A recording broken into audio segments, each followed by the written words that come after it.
هەرچەندە پاڵاوگە نایاساییەکان بە یەکێک لە هۆکارەکانی پیسبوونی ژینگەی هەرێمی کوردستان دادەندرێن، بەڵام ئەنجومەنی وەزیران لێژنەیەکی لە وەزارەتەکانی سامانە سروشتیەکان و تەندروستی و شارەوانی و دەستەی ژینگە دروست کردووە بۆ ئەوەی ڕێنمایی بۆ ئەو پاڵاوگانە دەربکەن و مۆڵەتی یاساییان پێ بدەن. سەرۆکی دەستەی پاراستن و چاکردنی ژینگەی هەرێمی کوردستانیش دەڵێت سوورم لەسەر ئەوەی پاڵاوگە نایاساییەکان دابخرێن.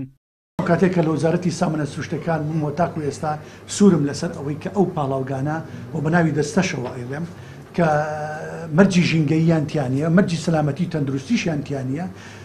ئێمە کاتی خۆی لە وەزارەتی سامانە سروشتەکان پۆلیرمان کردن بۆ دووسێ وەجبە. وەجبەی یەکەمیان ئەوە بوو کە 28 پاڵاوگەمون بمێننەوە، وەجبەی دووەم ئەوانە بوون کە خارجی ئەمن بابلن لە دەروەوەی ئەم لیستانن دابخرێن و ئەوانەی وەجبەی سێمیش بوون کە بابڵێن نەکەوتونەتە هیچیان و ئێمە وەکو بڵێن شوێنێکە لەوانەیە ئاگادار نەبووبین تیمەکانمان نایانتوانی بە بیدۆزنەوە ئەوەش دابخرێت.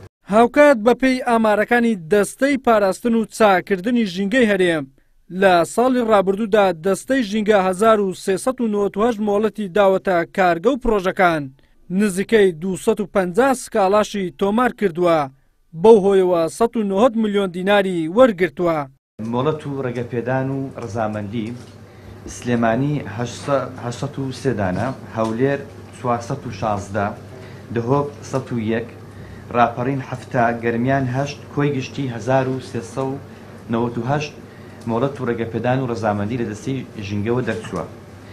ڕێگەپێنەدان و پێنەدانی ڕزامەندی سلێمانی 5 دانە، هەولێر 4 دانە، دهۆک 3 دانە، ڕاپەڕین 3 دانە، کۆی گشتی 15 دانە کە ڕێگەپێنەدان و پێنەدانی ڕزامەندی بووە لە دەستەی پاراستن و چاکردنی ژینگە. هەڵمەتی هۆشیاری و ڕاگەاندن سلێمانی 27 هەڵمەت، هەولێر 141 هەڵمەت، دهۆک 321 هەڵمەت، ڕاپەڕین 88 هەڵمەت.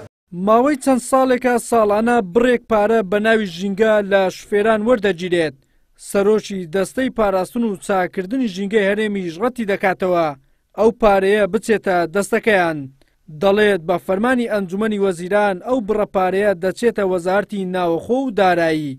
بەداخەوە ئەیڵێم ئەمە یاسا ئێم داوێتی بێ ئێمە ئەم دەسەڵاتە، بەس بەداخەوە ئەو بە بڕیارێکی ئەنجومەنی وەزیران ئەو دەسەڵاتە لە ئێمە وەرگیراوەتەوە، ئەو بڕەپارەیە کە لە هاوڵاتیان وەرەگیریە بە ناوی دەستەی ژینگەوە لە 180 ئەو بڕەپارەیە وزارەتی ئەگەرێتەوە بۆ وزارەتی دارایی و لە 120 ئەگەرێتەوە بۆ وزارەتی ناوخۆ. هەر بەپێی ئامارەکانی دەستەی پاراستن و چاکردنی ژینگەی هەرێم لە سەرانسەری هەرێمی کوردستان لە 12 بۆ لە 13 ڕێژەی سەوزایی هەیە. لە ناوچەیەکەوە بۆ ناوچەیەکی دیکە ڕێژەکە جیاوازە. بۆ نمونە لە گەرمیان لە 103، لە دهۆک لە 117.